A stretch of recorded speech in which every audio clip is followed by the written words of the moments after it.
Señores alumnos, muy buenos días. Les habla el doctor Casma. Quisiera saber si me están escuchando, por favor. Doctor, Sí, buenos le escucho, días. doctor. Buenos Sí, días, doctor. doctor. Ya, ok, muy buenos días. Quiero informarles que la doctora Tueros ha tenido un inconveniente en su ingreso. La vamos a esperar unos minutos para poder realizar la clase, pero quiero aprovechar estos minutos para decirles que el día de hoy hay una práctica calificada, además de la práctica que se va a realizar. El próximo miércoles 16 es el examen, y el examen se va a realizar de la misma modalidad que hemos realizado anteriormente, solo que ahora nos vamos a dividir por grupos. Cada profesor va a tener 4 grupos a cargo de los alumnos para el control del examen. Entonces, vamos a distribuirlo después de esta clase, cuáles son los alumnos, los grupos que con cada profesor. Los profesores son responsables de poder controlar su asistencia, ¿no? Y además, cualquier duda que tengan durante el desarrollo del examen. Asimismo, les tengo que comunicar que es probable que el examen, como hay que identificarlos, que hay que tomar lista por grupo, probablemente sea a las 9 de la mañana. Entonces, eso va a quedar pendiente en el transcurso de estos días, que le vamos a comunicar al delegado, y también va a estar en el aula virtual a qué hora está programada el examen. Pero con ustedes nos vamos a conectar a las 8 de la mañana para que cada profesor pueda tomarle su asistencia y conversar con ustedes. Después de terminado el examen, como en la gestión anterior, el primer examen, hay alumnos que tienen un grupo a las 10:30, ¿no? El desarrollo del caso clínico, que de igual manera el día lunes 14 se debe estar colgando en el aula virtual el caso clínico que ustedes van a desarrollar. Ese mismo caso clínico es el que se va a desarrollar el día viernes 18. Entonces, ustedes ya conocen cómo es la mecánica del desarrollo de la asignatura, parecido al primer examen. Eso quiere decir que todos los alumnos deben tener nota de teoría y nota de práctica para cada examen. Las notas prácticas se cierran el día 18, ¿no? Donde todos los alumnos ya deben tener su nota para el segundo examen parcial. Y también el día 16 ya todos deben tener su nota del segundo examen. Entonces, por favor, les ruego encarecidamente que tomen ustedes sus precauciones para que puedan asistir el próximo miércoles 16 a la hora exacta, a las 8 de la mañana. Yo le voy a hacer conocer todos los grupos que van a estar, cada uno con sus profesores. Sus profesores les van a decir cuáles son los grupos que van a integrar con ese profesor. Así que es importante de que ustedes, puedan cumplir con todas las indicaciones que estamos diciendo. No sé si hay alguna pregunta que quisieran hacer, aprovechando el tiempo que la doctora todavía no se está conectando. Sí, doctor, buenos días. ¿La práctica calificada de hoy es para todos los grupos o solo para los que les toca hoy día miércoles? La práctica calificada es para los que le toca hoy día miércoles. Y la misma práctica calificada es para los que le toca el viernes, el día viernes. Ok, doctor, gracias. ¿Alguna otra pregunta?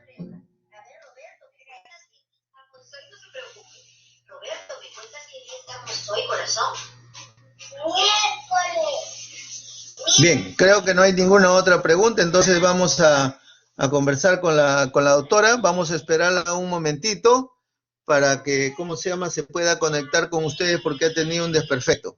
No se desconecten, por favor. Entonces, estamos esperando.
Muy buenos días, estimados alumnos. Buenos días, doctora. A ver, para subir el volumen. ¿Me escuchan nítidamente? Sí, doctora. Sí, doctora. Sí. Bien, les agradezco. Bueno, el día de hoy vamos a desarrollar la clase de rehabilitación en el paciente lesionado medular. La clase del día de hoy tiene por intención orientarlos en el manejo de pacientes que son portadores de este tipo de lesión dentro de lo que es nuestra especialidad, medicina física y rehabilitación.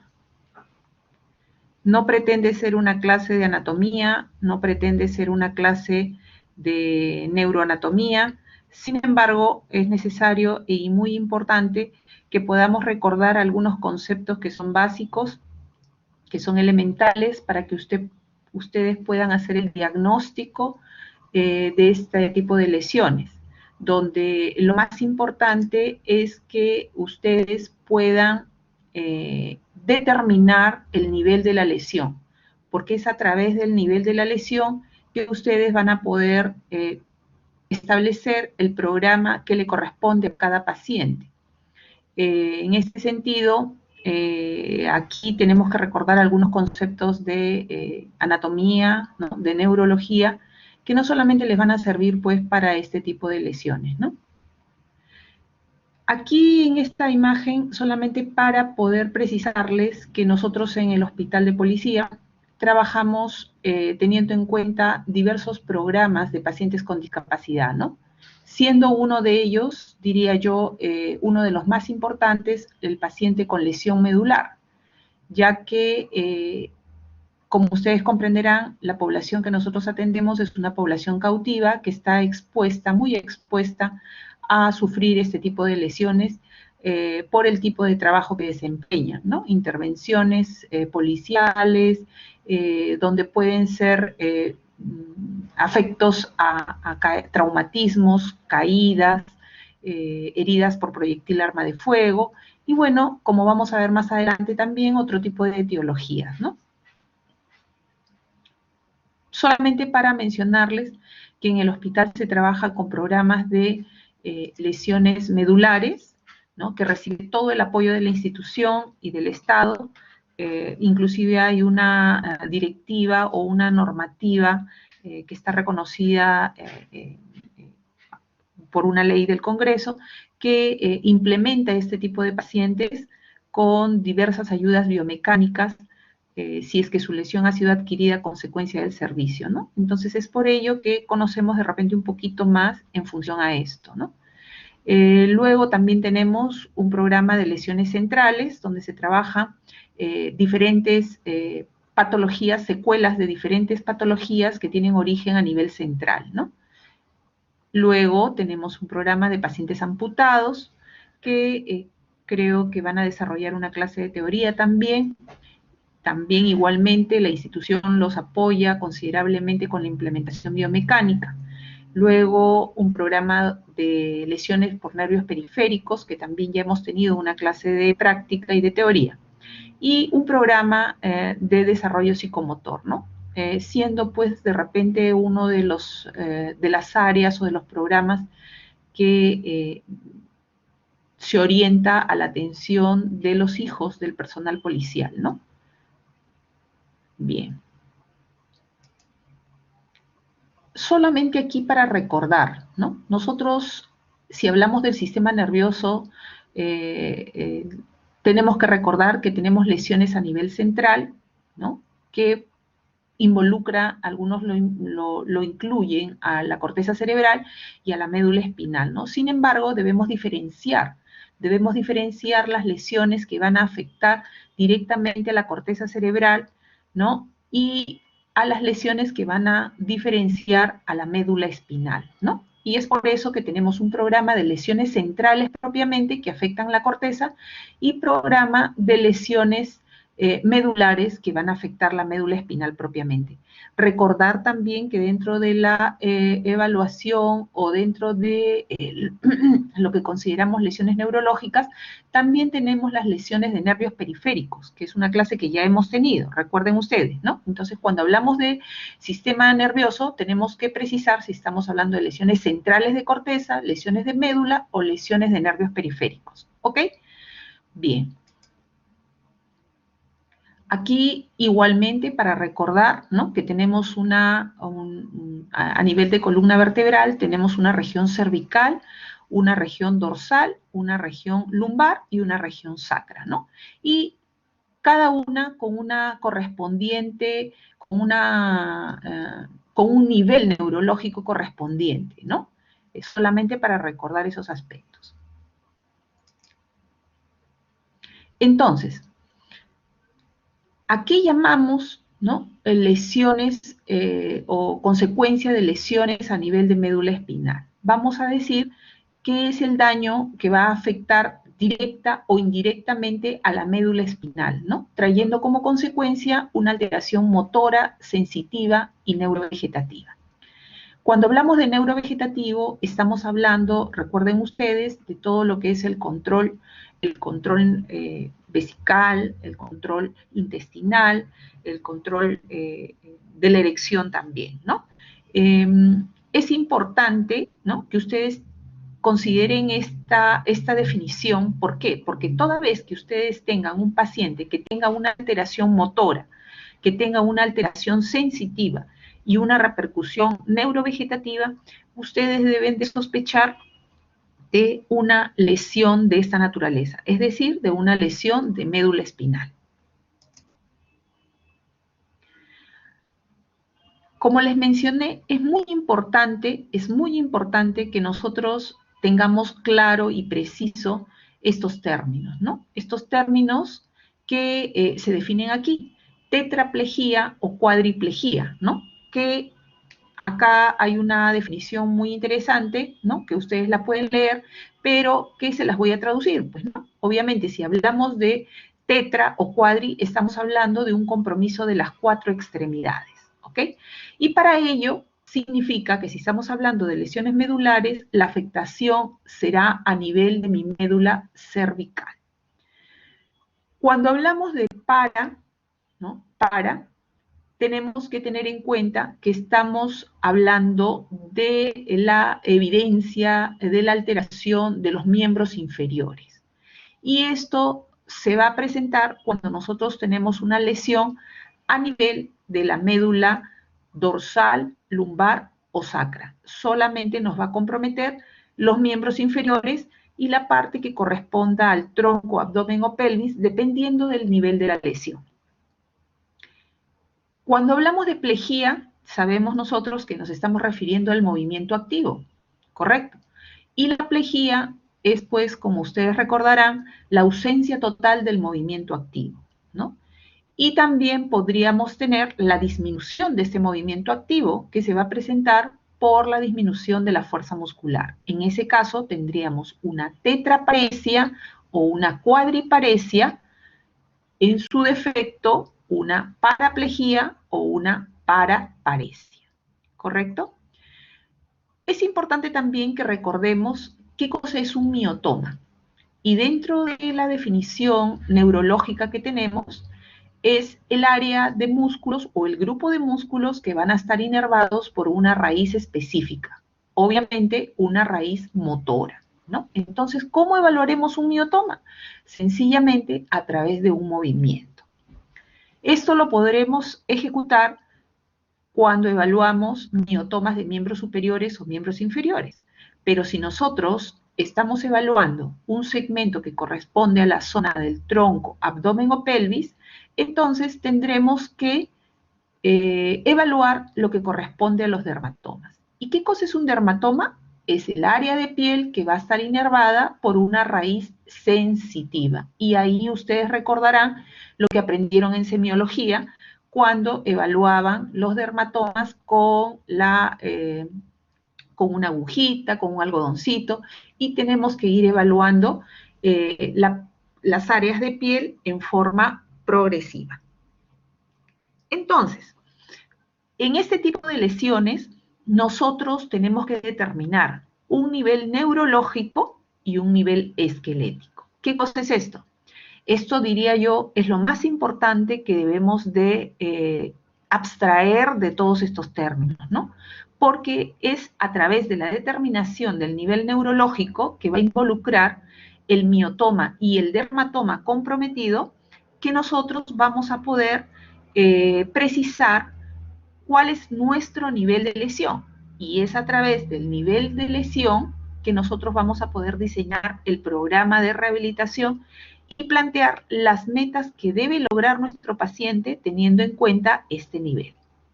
Cuando hablamos del nivel esquelético, nos vamos a referir al nivel del cuerpo vertebral que se ha visto comprometido, que no siempre puede coincidir con el nivel neurológico. A veces es un nivel un poquito más alto, 1 o 2 niveles, o un poquito más bajo, ¿no? Pero siempre hay una coincidencia bastante cercana, bastante relativa con respecto al nivel neurológico, ¿ok? Y también es importante tener en cuenta el término de lesión completa o de lesión incompleta. ¿A qué nos referimos con esto? Yo siempre digo, aquí estas definiciones que figuran aquí son un poco complicadas, ¿no? Y a veces, si no tenemos una buena base de neurología, a veces nos confunde. Pero esto es muy sencillo. Imagínense ustedes, ¿no? Un cable de luz que tiene dentro del capuchón de plástico, tiene una serie de cablecitos que se van conectando, ¿correcto? Entonces, si yo corto ese cable de luz y dejo algunas conexiones internas, entonces yo estaré hablando de una lesión incompleta. Sin embargo, si yo corto ese cable de luz, quedan dos extremos totalmente separados y estaremos refiriéndonos a una lesión completa. Estos cablecitos vienen a ser los núcleos, los haces, recuerdan ustedes que estudiamos en anatomía, están representados por estas pequeñas conexiones, ¿no? En ese sentido, nosotros vamos a poder determinar si estamos frente a una lesión completa o incompleta, evaluando al paciente a través de un examen que es el tacto rectal. Nosotros realizamos en el paciente un tacto rectal, imagínense ustedes como si estuviéramos evaluando una próstata, ¿no? Igualmente, ¿no? Nuestro dedo lo hacemos girar en sentido horario, ¿no? Dentro del esfínter, y le pedimos al paciente que refiera si existe cierto grado de sensibilidad, que no necesariamente va a referirlo como el hecho de que le están realizando un tacto rectal. Puede simplemente referir que se le está, siente una zona de presión, que siente un ardor, siente una sensación de quemazón. Cualquier sensación que pueda manifestar este paciente a nosotros nos hará pensar que estamos frente o corroborar que estamos frente a una lesión de tipo incompleto. Si nuestro paciente no precisa ningún tipo de sensación, entonces diremos que estamos frente a una lesión de tipo completo. Esto es importante porque nos va a permitir catalogar nuestro nivel nuestro tipo de lesión, ¿no? Y proyectarnos también en relación al pronóstico que ha de tener la evolución de nuestra lesión. ¿Bien? ¿Qué cosa es escala ASIA? La escala ASIA, como bien dice acá, es una escala que la estudió o la determinó la Asociación Americana de Daño Espinal, ¿no? ¿Y qué describe? Describe la exploración de la sensibilidad y de la movilidad, evaluando el nivel sensitivo, el nivel motor de ambos lados, derecho e izquierdo, es decir, de ambos semicuerpos, y la zona de preservación parcial, ¿no? Permitiéndonos determinar la extensión de la lesión y definiéndola como completa o incompleta. A ver, vamos a traducir esto. Entonces, la clasificación se divide en estos grados, digamos, ¿no? Lesiones completas, que es la hacia A, las lesiones incompletas, que es la hacia B, las lesiones incompletas tipo C, lesión incompleta tipo D y hacia normal o hacia E, ¿ok? Entonces, habíamos quedado que tenemos la lesión completa o incompleta, es la A y la B. En la A, que era la completa, hay ausencia total de la función motora y sensitiva. ¿ok? Que se extiende hasta los segmentos sacros C4, C5. Es decir, le hacemos el tacto rectal a nuestro paciente y no percibe absolutamente nada. En la lesión incompleta, ¿no?, es la preservación de la función sensitiva por debajo del nivel neurológico de la lesión, que se extiende hasta los segmentos S4 y S5 y con ausencia de función motora. Es decir, por eso hay preservación de la sensación, ¿no?, de la parte sensitiva. Por eso es de que al realizar el tracto rectal, el paciente siente algún tipo o manifiesta algún tipo de sensación ante la evaluación, ¿ok? No hay función motora, ¿no?, porque este tipo de lesiones son irreversibles. El problema viene con las lesiones incompletas tipo C o tipo D. Y esto se va a aclarar un poco más cuando veamos el test muscular, que es necesario que ustedes lo conozcan para poder determinar si estamos frente a una lesión incompleta tipo C o incompleta tipo D. Bien, diremos que estamos frente a una lesión incompleta tipo C cuando, ¿no?, el test muscular que vamos a aplicar, ¿no?, a los grupos musculares, a los miotomas que están por debajo de la lesión, ¿no?, tienen una valoración menor de 3. Y diremos que estamos frente a una lesión incompleta tipo D cuando el test muscular está en una valoración por encima de 3 o más, ¿ok? Y diremos que estamos frente a un Asia E, es decir, que se ha recuperado la función totalmente, ¿no?, sensitiva y motora después de un determinado tiempo. ¿En qué casos podemos ver esto, no? Generalmente en aquellas lesiones que no han llegado a presentar una sección medular, sino una inflamación, digamos, de la médula, que puede ser le llamamos también contusión medular, ¿no? Que hemos tenido pacientes que han tenido de repente algún tipo de accidentes, caídas, ¿no? Y que, bueno, han sufrido de una inflamación, digamos, de la médula espinal, y en un inicio han debutado como una plejía o una paresia, y conforme han ido evolucionando, ha ido cediendo ese proceso inflamatorio, sea de resultado de un traumatismo, de alguna patología de tipo inflamatoria, infecciosa, se han recuperado las capacidades o funciones motoras y sensitivas. Es decir, el paciente ha regresado a la normalidad. Pero en estos casos, definitivamente, no hay sección medular. Debemos recordar eso, ¿ok? Entonces podemos decir que las lesiones medulares pueden tener algunas etiologías, ¿no? Tenemos que reconocer las etiologías, porque muchas veces son estas las que también nos van a orientar, de alguna manera, al pronóstico que va a tener nuestra lesión. Tenemos una clasificación, nos habla de lesiones congénitas, ¿no? Y otras clasificación, que las clasifica este cuadro en adquiridas, ¿no? Y dentro de las adquiridas, las traumáticas, las de tipo infeccioso, las neoplásicas, vasculares, degenerativas, metabólicas, y las simuladas o histéricas, que se le llaman, ¿no? Dentro de las congénitas tenemos, pues, al mielomeningocele, ¿no?, que es bastante frecuente. Otra clasificación habla de lesiones medulares de tipo traumático y no traumático, ¿no? Traumáticas, bueno, dentro de la población policial, por caídas, accidentes de tránsito y principalmente heridas por proyectil arma de fuego. Las no traumáticas tenemos las producidas por alteraciones del desarrollo, que vendrían a ser las congénitas, ¿no? Tenemos a las espinas bífidas, los meningocele, a las escoliosis severas, que son bastante raras, ¿no? Generalmente serían congénitas, pues, y la espondilolistesis, ¿no?, muy severa, ¿no? Dentro de las adquiridas tenemos las infecciosas propiamente, ¿no? Inclusive aquí en este grupo, ¿no?, hemos visto lesiones de este tipo como resultado de infecciones por HIV en estadios terminales, ¿no? Degenerativas por HNP, hernias de núcleo pulposo, que son bastante frecuentes, pero bastante infrecuentes también, porque ya las hernias de núcleo pulposo pues ceden bastante bien con los tratamientos de rehabilitación o con los tratamientos quirúrgicos.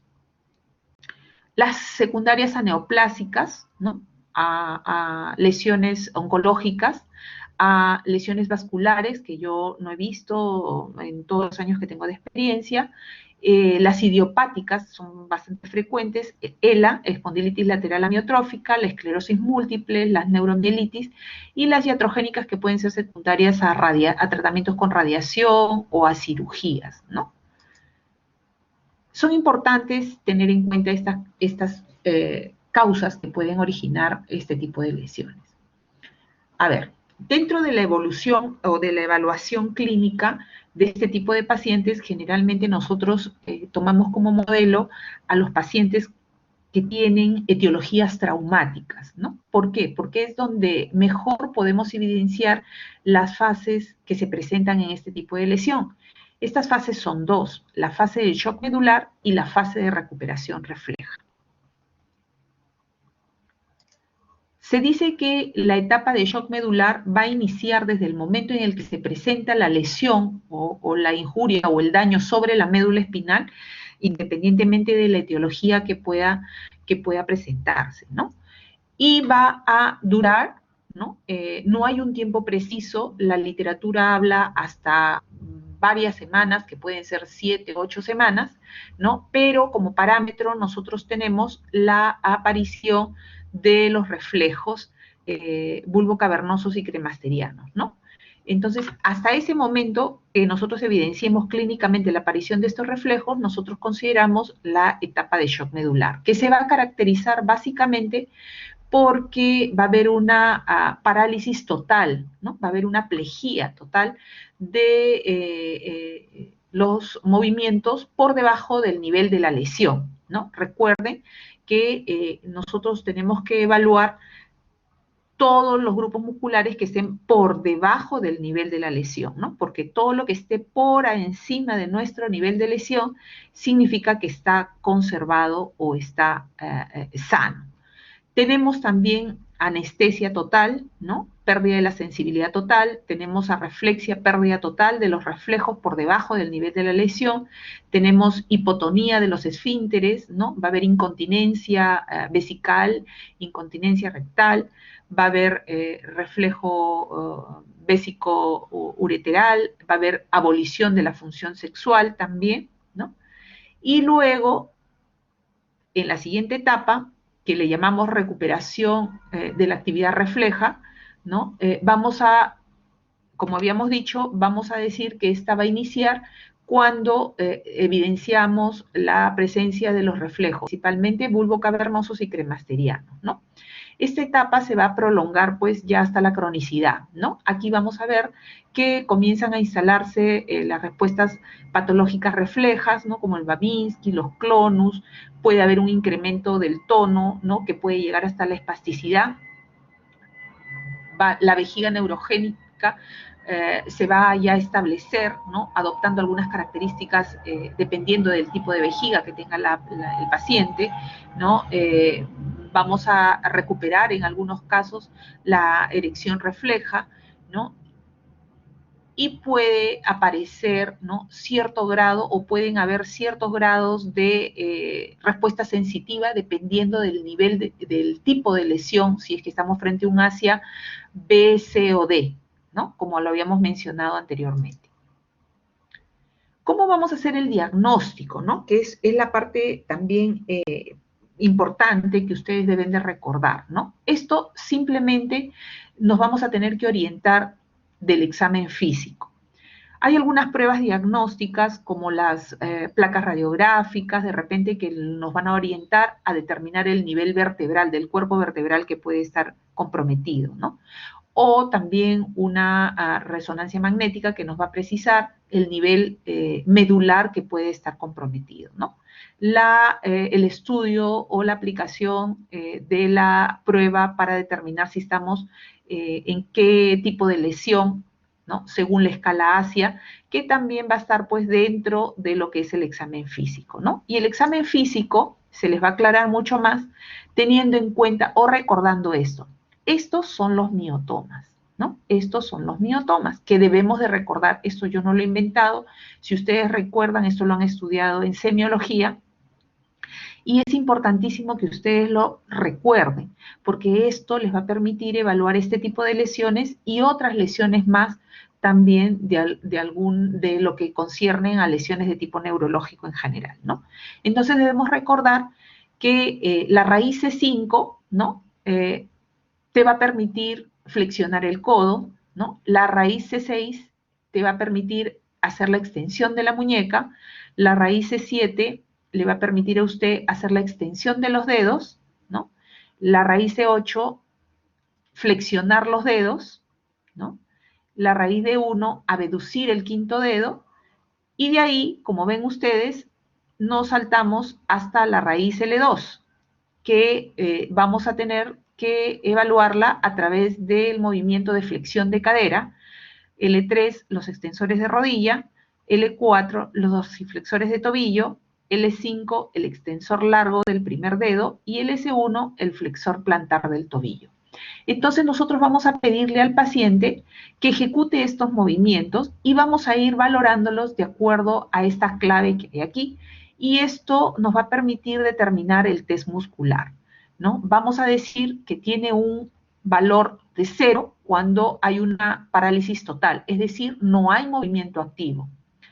Le pondremos la valoración de 1 si estamos evidenciando que hay una contracción muscular visible o palpable, ¿no? Le pondremos la valoración de 2 si ese movimiento es un movimiento activo que no va a vencer la gravedad, sino va a estar en un mismo plano.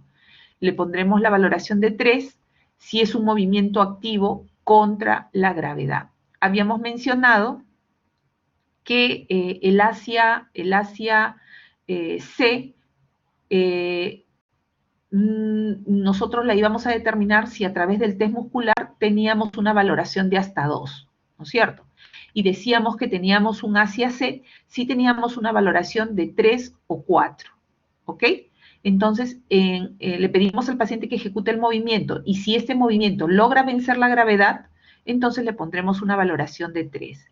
Si este movimiento vence la gravedad y alguna resistencia, entonces le pondremos una valoración de 4.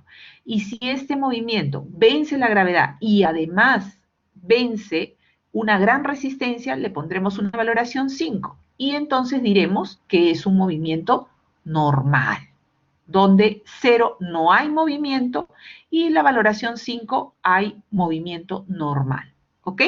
Entonces es importante que nosotros recordemos estos que son los miotomas y estas claves musculares que nos van a permitir determinar el nivel de la lesión y darle la valoración de acuerdo a al aspecto funcional de la ejecución del movimiento activo, ¿ok? Como habíamos mencionado, ¿no? Estos miotomas nos permiten evaluar los movimientos de miembro superior y miembro inferior, pero aquí hay un segmento que está incluido desde D2 hasta L1, que no podemos decirle a esa zona que corresponde al tronco, abdomen y pelvis, muévete músculos, como lo hacemos aquí en miembro inferior o miembro superior. Entonces aquí, para determinar nuestro nivel de lesión, nosotros tendremos que guiarnos de los dermatomas que habíamos mencionado, ¿no? Estos de aquí corresponden a cada zona que esté escrita. Y esto se les va a resultar más familiar viendo este dibujito, ¿ok? Entonces, teniendo en cuenta, ¿no?, que los dermatomas no son horizontales, sino son semicirculares, recuerdan ustedes, nosotros vamos a ir evaluando, ¿no?, de 1, de 2, de 3, de 4, recordando que hay dermatomas que ustedes como referencia no deben olvidar jamás, ¿no? Las tetillas van a corresponder siempre al dermatoma 4. El ombligo va a corresponder siempre al dermatoma 10. El borde inferior de sus escápulas va a corresponder siempre al dermatoma 7.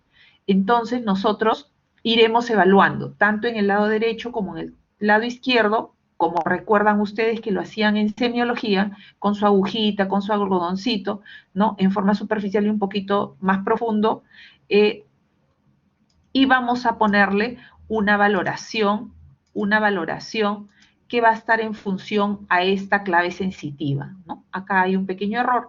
Consideramos que 0 no hay sensibilidad, es decir, tenemos anestesia, ¿no? El grado 2 es una sensibilidad normal y el grado 1 tenemos una sensibilidad alterada, ¿no? que puede ser una hipoestesia, ¿no? Una zona de hipoestesia donde la sensibilidad va a estar alterada, ¿no? Entonces, esta clave sensitiva también ustedes la deben recordar para poder evaluar, ¿no?, los dermatomas correspondientes si es que ustedes se encuentran con una lesión que involucra, ¿no?, los segmentos anatómicos que corresponden al tronco, abdomen o parte de pelvis. Si nuestra lesión involucra miembros superiores, ¿no?, habíamos dicho que nos estamos refiriendo a una lesión que va a estar o se va a presentar a nivel cervical. Por lo tanto, va a tener una repercusión motora y sensitiva en las 4 extremidades. Sin embargo, si nuestra lesión se presenta a nivel de tronco, abdomen o pelvis, en región dorsal, lumbacra, entonces tendremos afectación solamente de los miembros inferiores.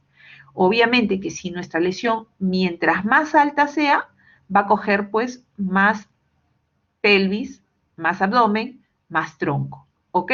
Pero dejará indemne o conservará la función motora y sensitiva de los miembros superiores. ¿Estamos claros? Seguimos avanzando. Llegamos pues a la parte del tratamiento, ¿no? El tratamiento. El tratamiento de una lesión medular, ¿no?, es bastante interesante, pues aquí también se tiene que considerar lo que ustedes seguramente ya en diferentes sesiones han venido escuchando. El tratamiento de rehabilitación es integral, multidisciplinario e interdisciplinario, ¿no?, donde tenemos que abarcar, pues, la orientación hacia lo que corresponde a la terapia física, a la terapia ocupacional, al enfoque psicológico, que se va a ver bastante comprometido en este tipo de pacientes, a la parte social, pues nuestro paciente pues va a cambiar totalmente todo su esquema de vida, ¿no?, que va a repercutir no solamente en él, sino también en su familia, ¿no? Y esto pues se tiene que abordar también en una forma muy, muy completa, sobre todo si nuestro paciente es todavía económicamente productivo, ¿no? Entonces se tiene que realizar lo que es una reinserción sociolaboral. Y tenemos también el enfoque del aspecto sexual, que es muy importante en todo ser humano, sea hombre o sea mujer. Esto es importante y lo vamos a hablar más adelante porque es el médico rehabilitador muchas veces el que va a iniciar el abordaje de este tipo de cosas o de situaciones. El tratamiento de este tipo de lesiones va a tener un abordaje general, ¿no?, y un abordaje específico, digamos, propiamente de lo que concierne a lo que es rehabilitación. Aquí, por ejemplo, hay algo muy interesante, ¿no? ¿En qué momento nosotros vamos a concursar o se va a concursar nuestra participación? Como ustedes comprenderán, rehabilitación es una especialidad de apoyo al diagnóstico, ¿no? Entonces, el paciente con lesión medular no va a llegar directamente a mí, el paciente va a ser recibido o tratado, abordado primero por neurología, por neurocirugía, por traumatología, por cirugía inclusive muchas veces. Y son estas especialidades las que van a pedir mi participación en un determinado momento. Entonces, esta intervención va a ser solicitada a rehabilitación cuando el paciente obviamente se encuentre estable, se encuentre despierto, se encuentre predispuesto y sobre todo estable en cuanto al aspecto neurológico y de evolución general, ¿no? Si es un paciente, por ejemplo, que cursa con una descompensación hemodinámica, obviamente la participación de rehabilitación todavía quedará en un segundo plano. Si ese paciente, por ejemplo, tiene una complicación quirúrgica, resultado de una lesión por herida por proyectil de arma de fuego de repente, ¿no?, mientras que no se haya solucionado, no se haya estabilizado este aspecto, nosotros entraremos todavía en un tiempo de espera para poder intervenir. Cuando ya nuestro paciente, ¿no?, en las diversas especialidades que lo pueden tener a cargo, encuentran que su paciente esté estable, entonces sí pueden pedir la participación de nosotros. Es decir, nosotros veremos al paciente y enfocaremos algunos aspectos que son muy importantes para el momento ya de poder orientar al paciente dentro de lo que es la especialidad propiamente, ¿no? Y enfocaremos nuestro tratamiento con algunas recomendaciones de tipo cardiovascular, por ejemplo, ¿no? O sugeriremos inclusive la evaluación del cardiólogo si es que fuese necesario, ¿no? Daremos algunas precisiones como son el vendaje de miembros inferiores, ¿no? El cambio de posiciones en forma progresiva, ¿no? El paciente inicialmente va a estar en un decúbito, luego tendremos que incorporarlo a la posición sedente y luego a la posición de bipedestación si es que lo amerita el tipo de lesión. En este caso, pues, la idea es evitar que ese paciente esté mucho tiempo en posiciones de decúbito, ¿no? Salvo que sea necesario. Por ejemplo, si el paciente tiene una fractura vertebral, ¿no? O alguna condición que el neurocirujano todavía limite, ¿no? El cambio de posturas, entonces tendremos que seguir las indicaciones de médico tratante, que en este caso sería el neurocirujano. Pero si ya nos da pase, entonces nosotros debemos sugerir en forma progresiva los cambios de posición. Esto también nos va a permitir poder manejar o evitar que se puedan presentar esa complicación que se conoce como cambios ortostáticos, ¿no? Cuando usted bruscamente sienta al paciente o lo para, entonces vamos a tener que ir enfocando ese aspecto en forma progresiva para que evitemos esta complicación, ¿no? También el control de las disinergias que tienen que ver con las lesiones que tienen un nivel muy alto, ¿no? Entonces el paciente se nos puede descompensar. Entonces es importante ir haciendo este cambio de posturas en forma progresiva, ¿no?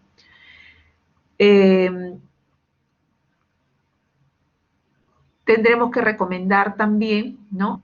Lo que son ejercicios cardiorrespiratorios, ¿no? Cardiorrespiratorios, sobre todo si es que nuestro paciente tiene un nivel de lesión alto, ¿no? Mientras más alta sea la lesión, hay mayor probabilidad de que nuestro paciente tenga un compromiso respiratorio.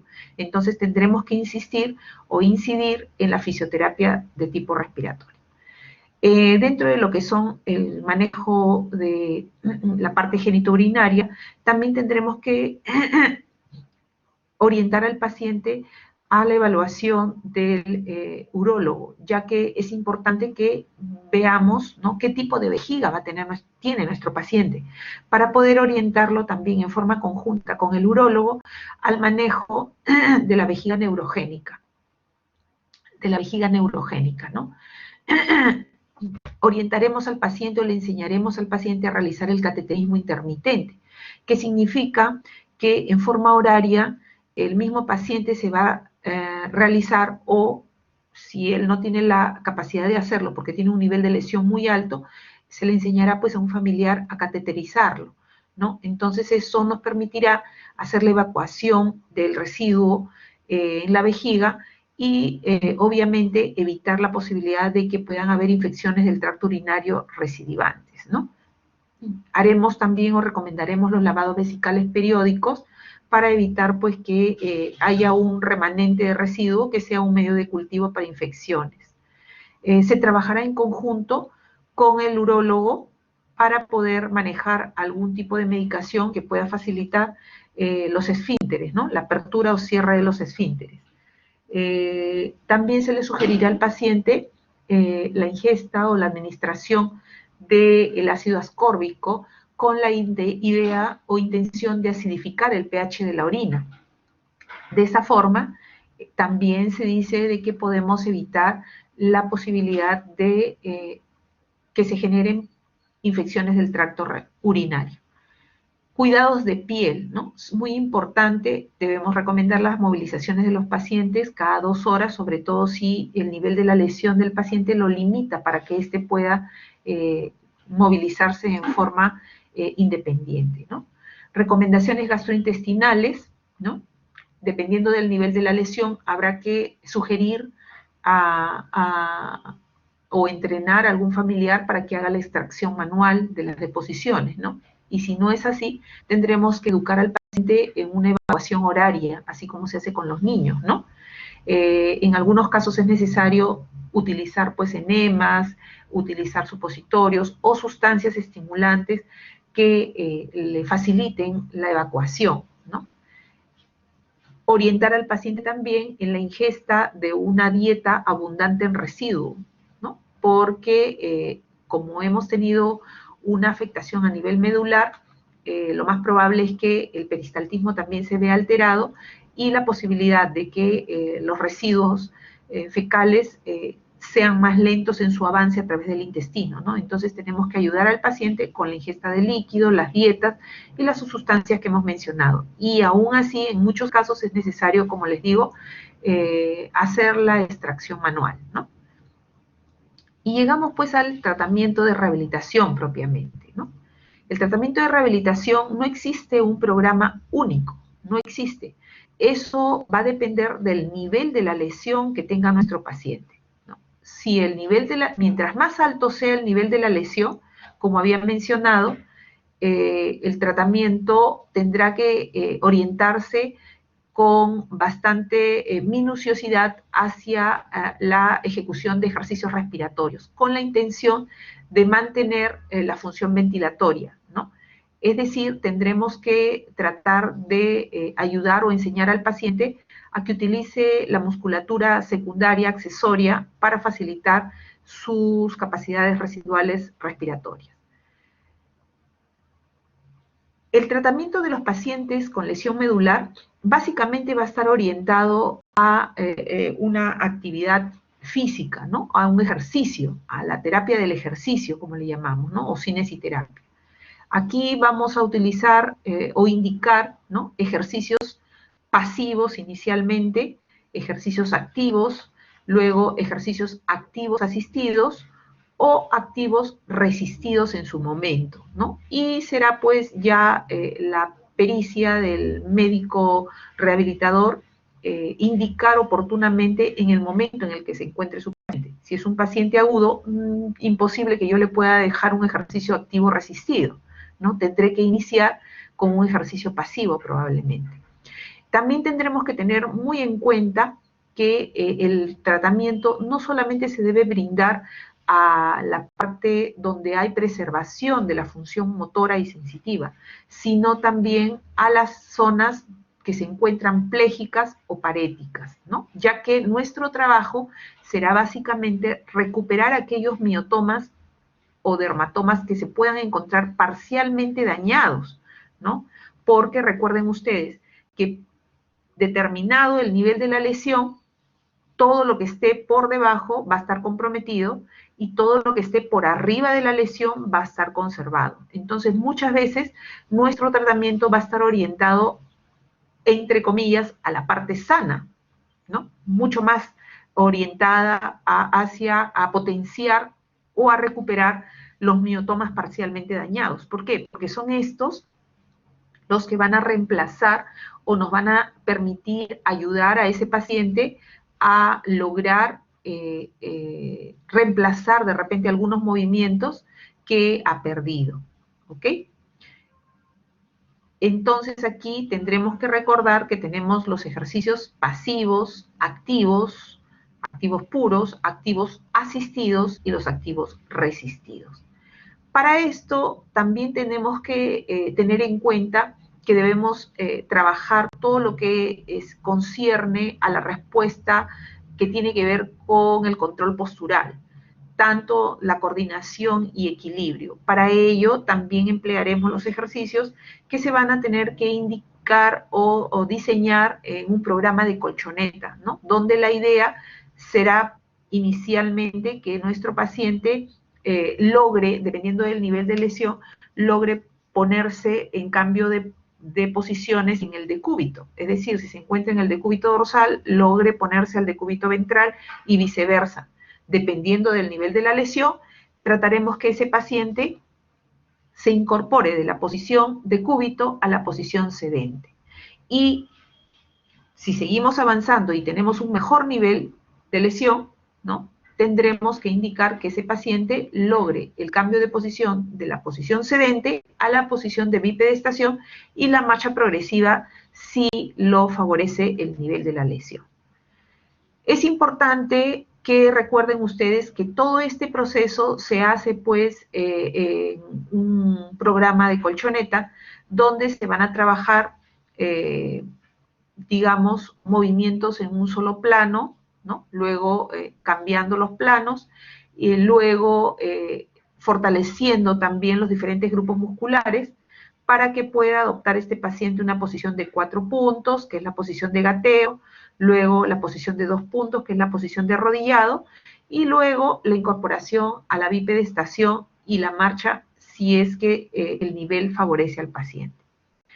Luego tendremos que tener en cuenta el entrenamiento en la marcha, ¿no? El entrenamiento en la marcha está en relación a corregir también algunas posturas viciosas, ¿no? Esto con la intención de mejorar el rendimiento funcional del paciente, ¿no?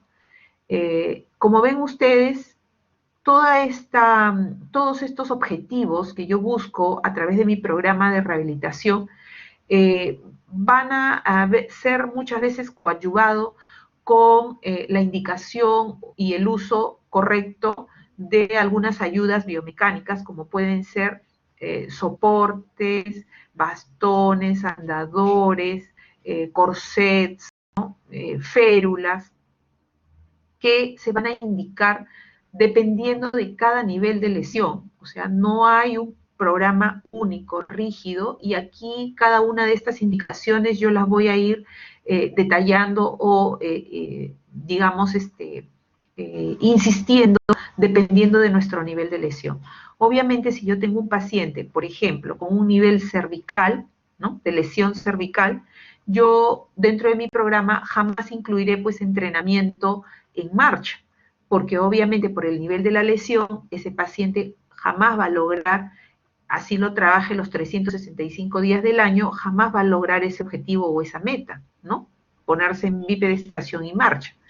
Por el contrario, si yo tengo un paciente con un nivel de lesión L1, L2, ¿no? Entonces yo dentro de mi programa tendrá que insistirse, ¿no?, o llegar a ese aspecto como es el entrenamiento en la bipedestación y la marcha. Para eso yo tendré pues que insistir mucho en el fortalecimiento muscular de todos los miotomas que están por encima de ese nivel, ¿no?, para que ese paciente tenga más fuerza, más equilibrio, más coordinación y pueda lograr la bipedestación y la marcha con ayudas biomecánicas, ¿no? Obviamente, si mi nivel está en ese nivel L4, L5, los ejercicios respiratorios también podrán prescindirse o ser mínimos, ¿no? Porque consideramos pues que hay mayores zonas indemnes de lesión, ¿no?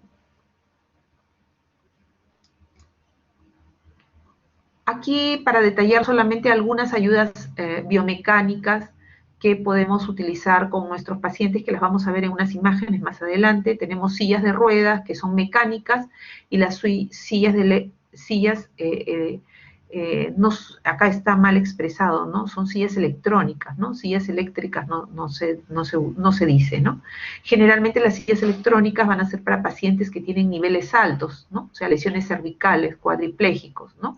Y las sillas mecánicas van a ser para pacientes que tienen lesiones más bajas, ¿no? Dorsales, lumbares, sacras, ¿no?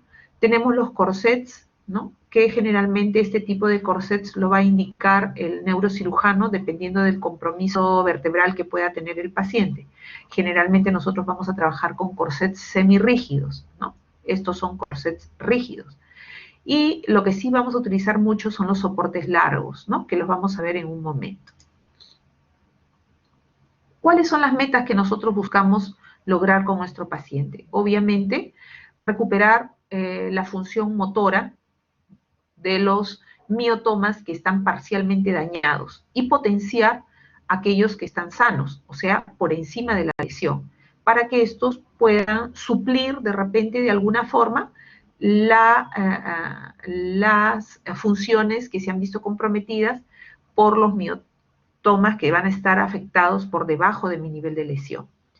Esto tiene pues sencillamente un objetivo, ¿no?, lograr la independencia funcional, ¿no? la mayor independencia funcional del paciente, que va a estar determinada por el nivel de la lesión. A lesión más alta va a haber mayor dependencia. A lesión más baja, el paciente será más independiente.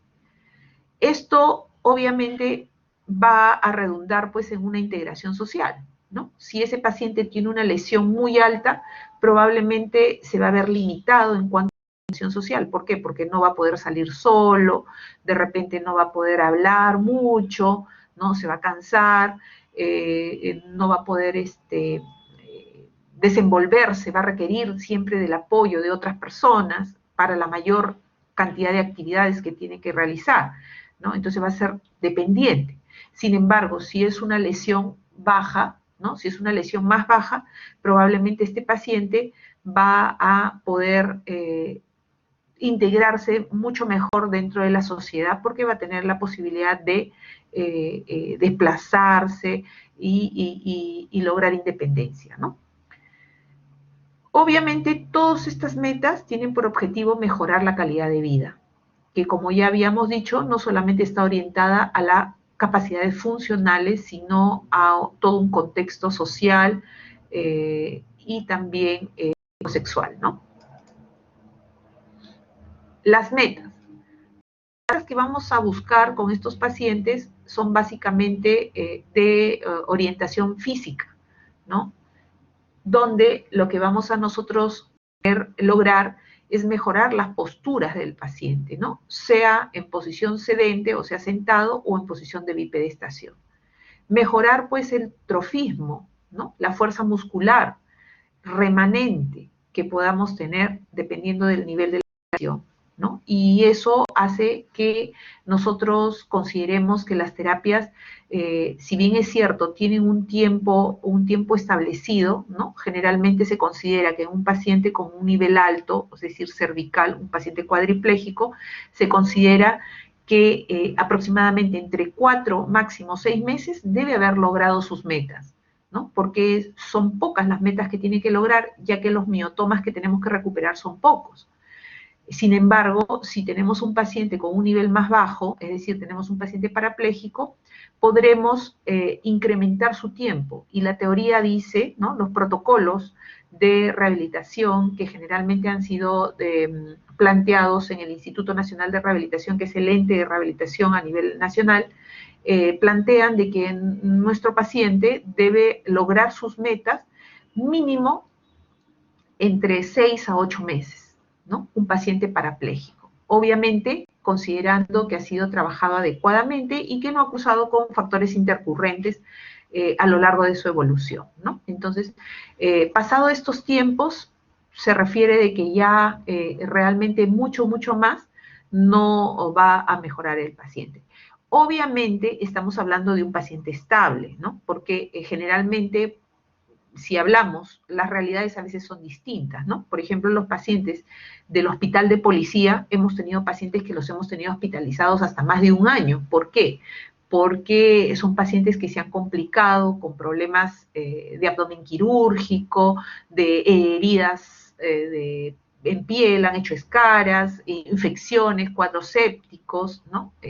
Neumonías, cuadros sépticos, sobre todo si estamos hablando de pacientes con niveles altos. Entonces, todo esto también nos va a dilatar, ¿no? Y sobre todo que para los pacientes de las Fuerzas Armadas y Policía Nacional tienen un trato distinto, porque generalmente estos señores han adquirido su lesión a consecuencia del servicio, ¿no? A consecuencia del servicio. Entonces, la institución se ve obligada a tenerlo hospitalizado pues el tiempo que requiera, ¿no? Inclusive hemos tenido un paciente que lamentablemente cuadripléjico, que fallecido el año pasado, resultado de la pandemia, ¿no? Casi 3 años hospitalizado, ¿no? Sin embargo, eso no significa que el paciente, porque esté más tiempo hospitalizado, va a mejorar más, no. Significa que simplemente quedó hospitalizado porque fue a consecuencia de una intervención que tuvo y un presidente lo recomendó, entonces tenía una influencia política y el paciente se quedó porque era de provincia también, ¿no? Pero, como les digo, teóricamente un cuadri de 4 a 6 meses y un PARA de 6 a 8 meses es el tiempo que se considera que debe lograr sus metas, siendo un paciente que ha sido adecuadamente trabajado y con mínimas situaciones que puedan alterar su evolución, ¿no? No ha tenido complicaciones.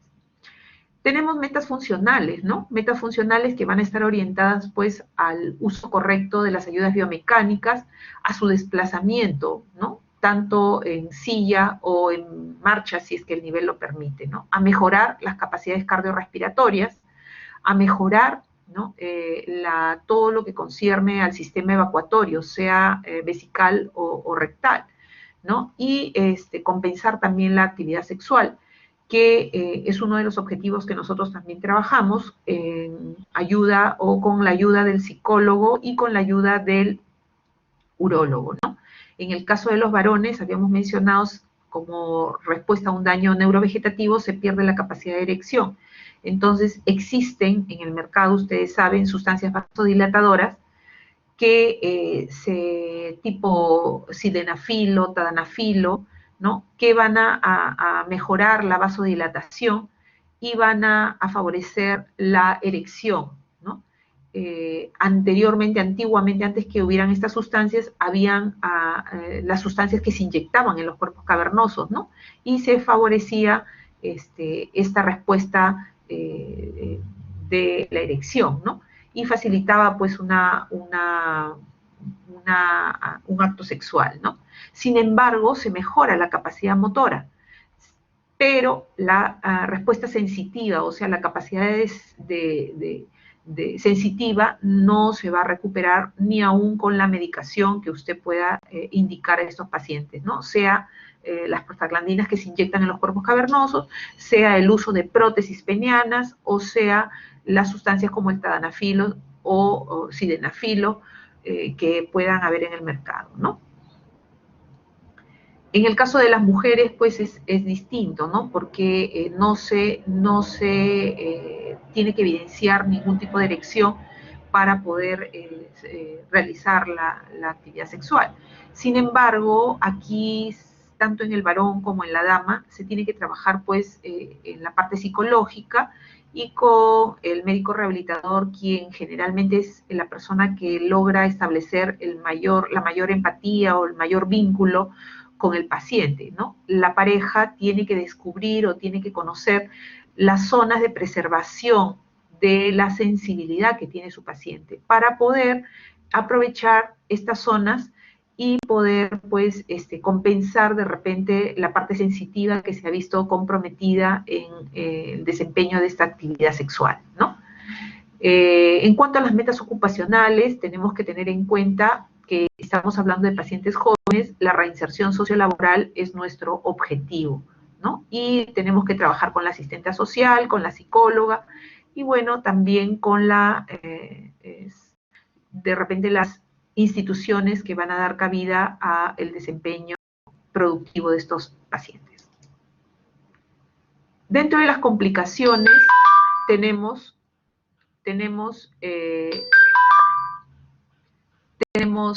complicaciones del sistema musculoesquelético, tenemos complicaciones de tipo vascular, respiratorio, genitourinario, gastrointestinal y de piel, ¿no? Tenemos que considerar todas estas situaciones, que tenemos que considerar para poder hacer que nuestro paciente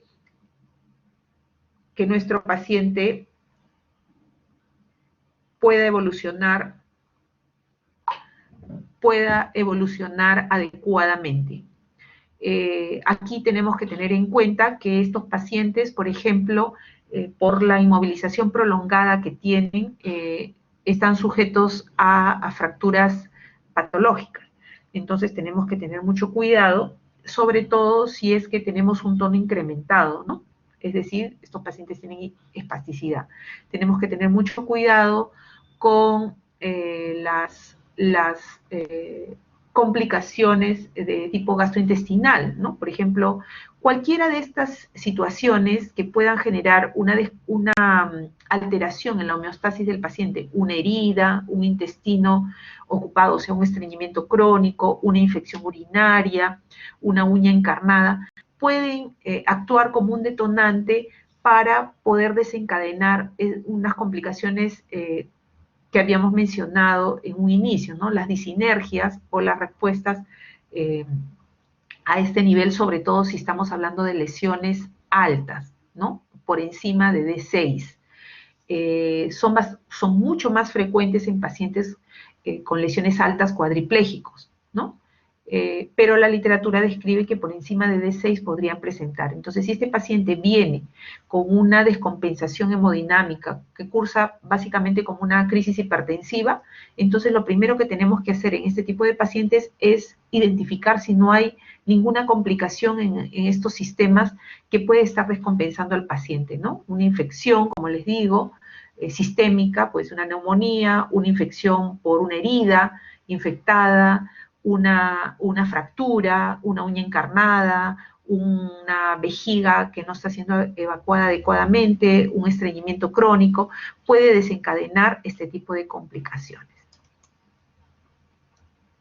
Y llegamos aquí a algo muy importante e interesante, ¿no?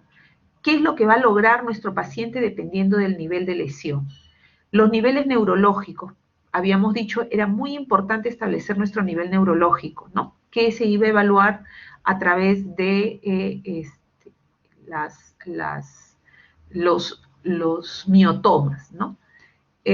Bueno, los niveles neurológicos que comprenden desde C1 a C3 son bastante infrecuentes, ¿no? Y muchas veces los pacientes terminan falleciendo. ¿Por qué? Porque son pacientes que van a estar dependientes de un respirador, ¿no? Porque va a haber un compromiso del centro de respiración, ¿no?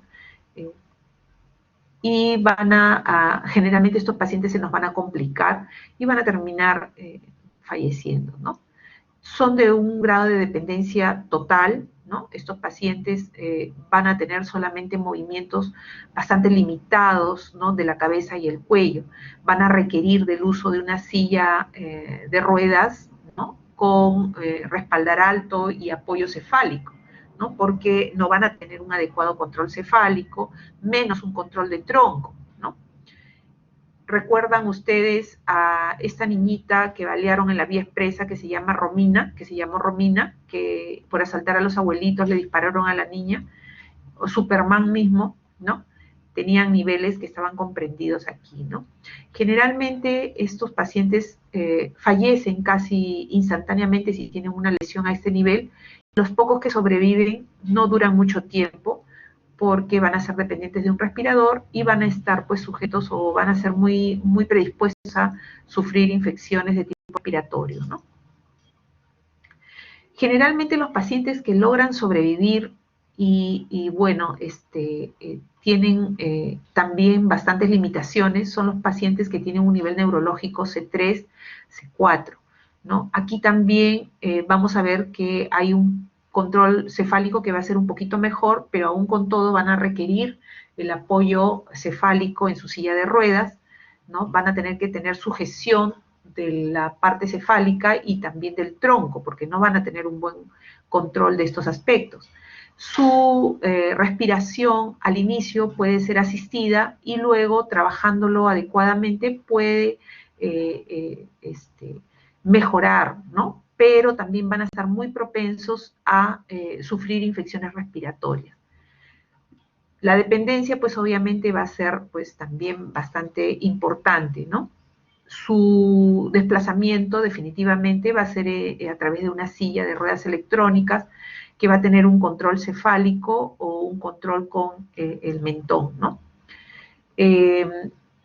Estos pacientes también tienen generalmente van a fallecer también por complicaciones respiratorias, ¿no? Los que vamos a ver que tienen un mayor tiempo de sobrevida y pueden de repente vivir tan igual que nosotros con cuidados, pues obviamente de parte de la familia, son pacientes que tienen niveles neurológicos por debajo de C5.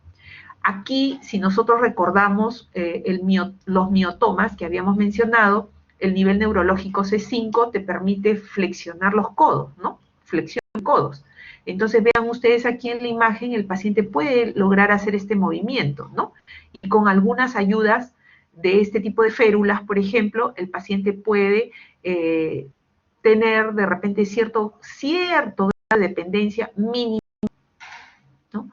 En algunas actividades de vida diaria, ¿no? Como por ejemplo acá se le adapta su férula y obviamente si va a poner una cuchara con una comida que es de peso, digamos, y quiere poner usted un trozo de chicharrón, de repente el paciente no va a tener la fuerza suficiente, pero si es para llevarse pues a la boca una cucharita que contenga algo de líquido y que la cuchara es liviana, el paciente podrá ejecutarlo, ¿no? Obviamente se va a cansar, va a requerir cierta asistencia, pero de alguna forma el paciente puede lograr algunos movimientos ya que tiene flexión de codo, ¿ok?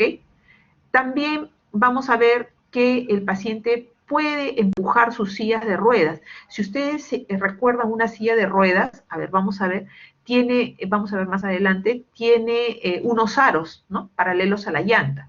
Sin embargo, en este tipo de pacientes, en este tipo de sillas de ruedas, se les hace una adaptación a los aritos y se les pone unos topes, de tal forma que el paciente no hace flexión de dedos, porque no va a tener, porque su nivel es C5, y recuerden que flexión de dedos es C8. Entonces ese paciente con las muñecas va a lograr empujar su sillita de ruedas en tramos muy cortos y en superficies muy planitas, ¿no? Si ya hay un desnivel, definitivamente ese paciente ya no va a poder tener la fuerza suficiente para poderse desplazar. 6 nos permite mejorar un poquito más nuestros movimientos, vean ustedes, ¿no? Se pueden flexionar los codos, va a poder extender la muñeca, va a ser un poquito más, miren ustedes aquí cómo logra, con su ferulita, se le adapta una férula para coger su máquina de afeitar, y obviamente, ¿no? Si tiene pues una barba muy fuerte, ¿no? O la hoja de afeitar ya está muy gastadita, de repente no va a tener la fuerza suficiente para poder afeitarse adecuadamente, ¿no? Pero si lo ayudamos dándole todas las opciones adecuadas, podrá ejecutar algún tipo de actividad como esta, ¿no? Porque tiene flexión de codos, tiene extensión de muñeca, vean ustedes, ¿no? Y obviamente va a requerir que tenga la adaptación de sus férulas, pues, ¿no? Aquí obviamente su capacidad de desplazamiento va a ser un poquito mejor que el paciente con C5, ¿no? Llegamos a C7, T1, ¿no? Aquí ya el paciente va a poderse de repente desplazar un poquito mejor. Vean ustedes aquí cómo flexionando su cadera, ¿no? Logra quitarse las medias, ¿no? Va a tener un poco más de manejo a nivel de sus manos, ¿no? Y si hablamos de niveles por debajo de T10, miren ustedes, aquí están los soportes que habíamos mencionado. Estos son soportes largos, ¿no? Soportes largos con la adaptación del calzado, que tienen una banda pélvica, ¿no? Que se sujeta en la cintura. Vean ustedes aquí, ¿no? Esto es para pacientes que tienen niveles más altos. Si el paciente tiene un nivel más bajo, que puede ser L1, L2, ¿no? L4, L5, entonces podemos utilizar solamente un soporte largo que no tendría esta parte de acá que va a la cadera, ¿no? Esta proyección hacia la cintura tiene por intención estabilizar la pelvis, ¿no? Y darle mayor estabilidad a los movimientos que realice con la cintura pélvica, ¿no? Aquí tenemos un paciente que está haciendo entrenamiento en bipedestación y marcha, con sus soportes largos, con banda pélvica, en las barras paralelas, ¿no? Esto se trabaja, con este tipo de ayuda se trabaja mucho en los gimnasios, ¿no? Esta es una tarima, ¿no? Donde se hacen los programas de colchoneta que habíamos mencionado. Aquí tiene usted un paciente que ha logrado hacer su bipedestación y marcha con la ayuda de bastones canadienses. Los bastones canadienses son aquellos que tienen el brazalete aquí en el antebrazo, como pueden ver ustedes aquí, ¿no?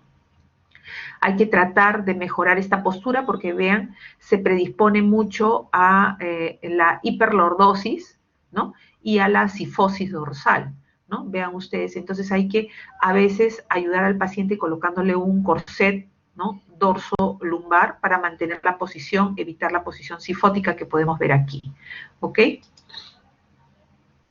Y aquí tenemos algunas ayudas cuando los niveles son mucho, mucho más bajos, ¿no? L4, L5, entonces ya no utilizaríamos los soportes largos que hemos visto, sino utilizaríamos solamente estos que se llaman OTP y que lo que nos van a permitir es mantener el pie en 90 grados, ¿no? Y al momento de dar el paso, el paciente pues tenga una pisada más funcional, más fisiológica, ¿ok? Aquí tenemos metas según los niveles de lesión, ¿no? C5, vemos que esto complementa lo que hemos visto anteriormente, ¿no? Sería muy interesante que ustedes lo lean y por favor traten de adaptarlo, ¿no? O de correlacionarlo con lo que hemos mencionado, que también son metas según los niveles de lesión, ¿no? Y ahí ven ustedes un paciente que tiene un nivel C5, que habíamos dicho que generalmente son los pacientes que van a llegar a nosotros para poderse rehabilitar adecuadamente, tienen aproximadamente un 15% de poder desarrollarse en actividades de vida diaria.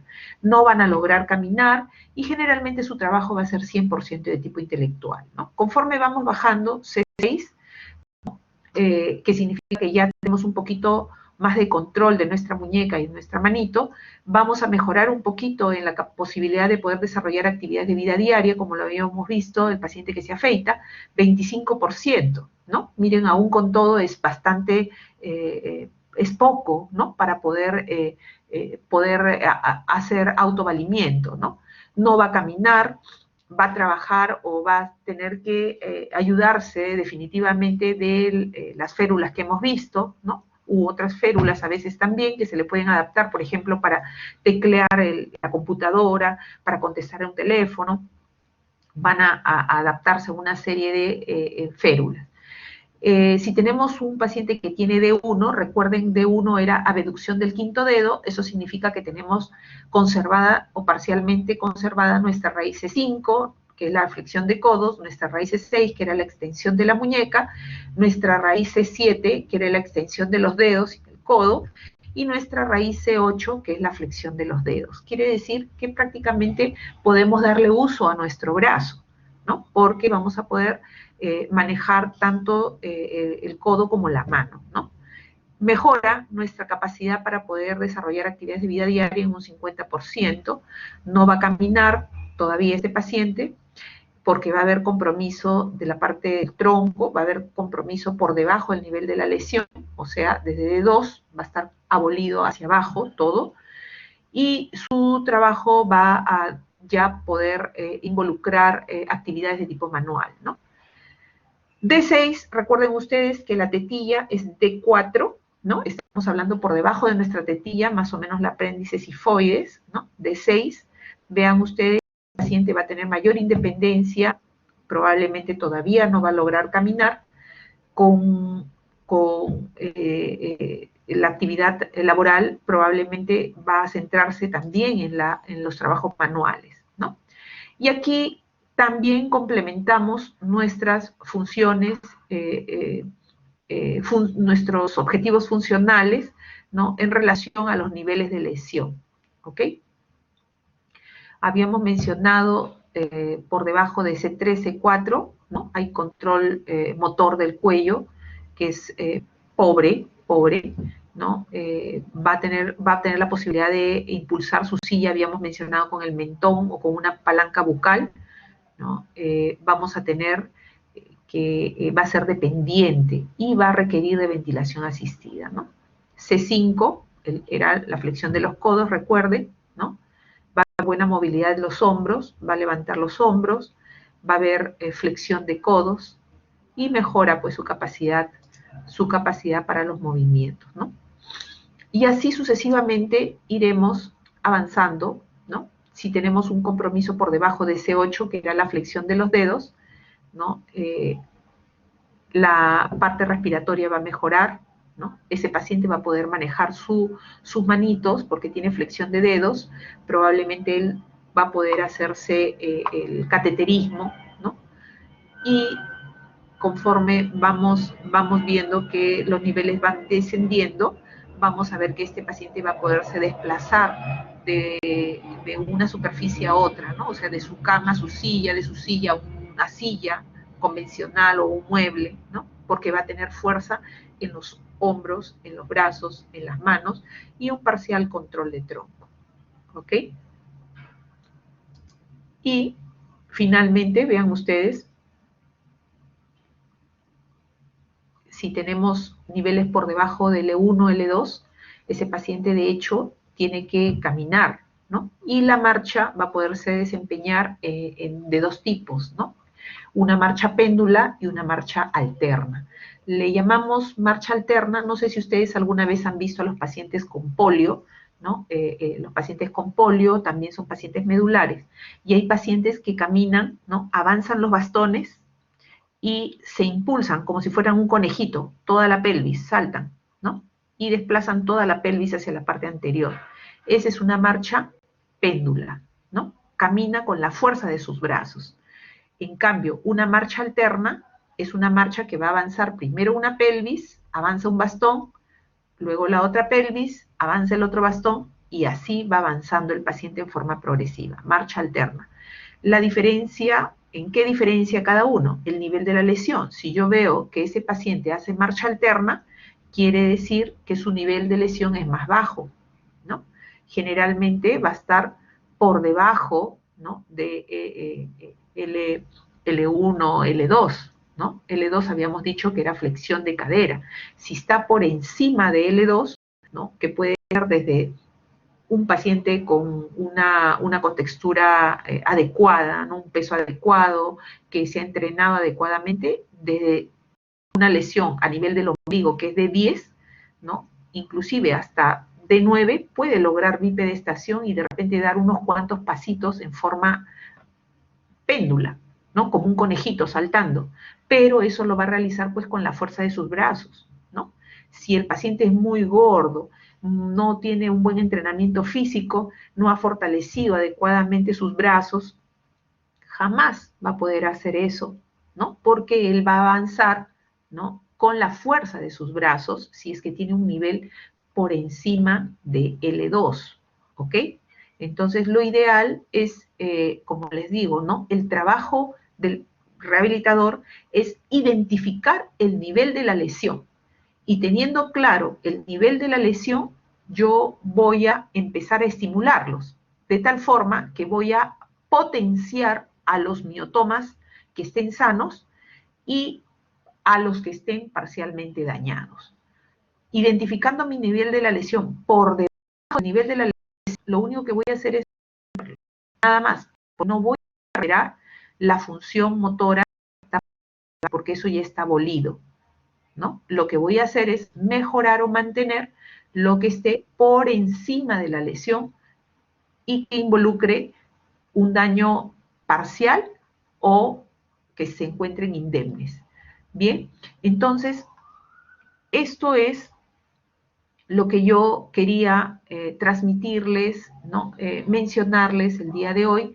Espero que me hayan podido entender, que hayan podido captar las ideas principales de este tema. Esto es algo muy sencillo, que lo único que ustedes, como médicos generales que van a hacer próximamente, deben tener claro, identificar el nivel neurológico, que involucra saber, pues, evaluar clínicamente tanto el nivel motor como el nivel sensitivo, en base a conocer qué cosas son los miotomas, los dermatomas. Y con ese conocimiento ustedes podrán tener un criterio, ¿no? General de qué es lo que puede lograr su paciente en lo que concierne a rehabilitación, ¿no? Teniendo en cuenta que la parte de rehabilitación involucra, como ya habíamos mencionado, un enfoque general con los cuidados que hemos mencionado para evitar las complicaciones que hemos mencionado y indicaciones muy precisas para poder potenciar los dermatomas o miotomas que estén sanos y parcialmente dañados y lograr las metas dependiendo del nivel de la lesión, ¿no? Que parte del conocimiento de nuestro adecuado examen clínico. Bien, si no hay ninguna pregunta, entonces damos por concluida la clase, siendo las 9:40.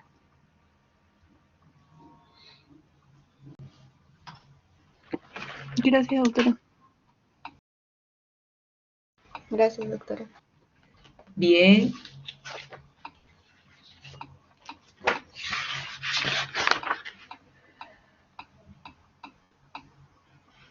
Por favor, el día de hoy tengo clase con el grupo hoy día es 7 y 8. Grupo 7 y 8. Y el día viernes tengo clase con el grupo 9 y 10.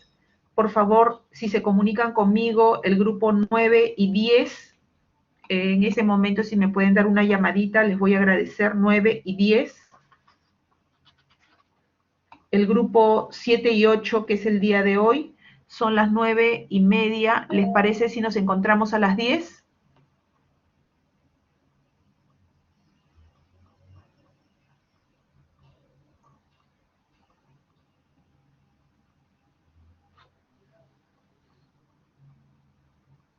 Chicos, ¿me escucharon? Grupo 7 y 8.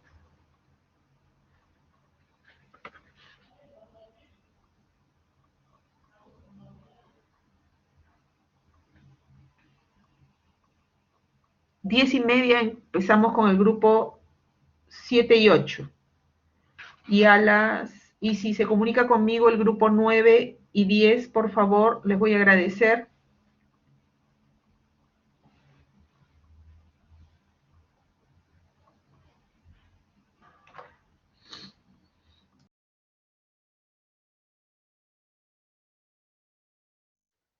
Doctora, disculpe, ¿el grupo 7 y 8 a las 10 o 10:30? Según el horario es 10:30, ¿correcto? Sí, doctora. Ya, 10:30, hija, nos encontramos. Ya, doctora, gracias. A usted, hijita. Por favor, el grupo 9 y 10, si le pasa la voz, que alguien me llame.